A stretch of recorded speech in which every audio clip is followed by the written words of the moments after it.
আসসালামু আলাইকুম। আমি নাহিদ আহমেদ, রামগড় খাগড়াছড়ি থেকে। আমার মেয়ে আফরা হোসেন, বয়স 3 বছর। ও প্রতি মাসের মধ্যেই 3-4 বার ওর জ্বর সর্দি কাশি লেগেই থাকে। আমি নিকটস্থ চিকিৎসকের কাছ থেকে অনেক চিকিৎসা নিয়েছি, কিন্তু কোনো ফল হচ্ছিল না। ওর জ্বর সর্দি কাশি লেগেই আছে।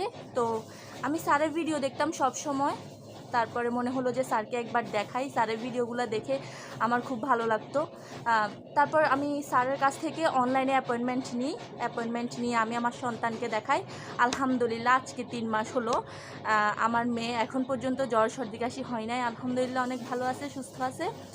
স্যারকে অনেক অনেক ধন্যবাদ ভালো চিকিৎসা দিয়ে আমার সন্তানকে সুস্থ রাখার জন্য। আমি যেহেতু জব করি, একসাথে সন্তান সামলানো, একসাথে দাঁড়াও, একসাথে সংসার সামলানো, তারপরে হচ্ছে যে একসাথে সন্তান সামলানো, দুটা মিলে হচ্ছে যে খুব নাজেহাল অবস্থা হয়ে যাইতো, যে যখন বারবার অসুস্থ হয়ে যাইতো। এখন আলহামদুলিল্লাহ স্যারের কাছ থেকে চিকিৎসা নিয়ে আমার সন্তান ভালো আছে, সুস্থ আছে। স্যারকে অনেক অনেক ধন্যবাদ। আসসালামু আলাইকুম।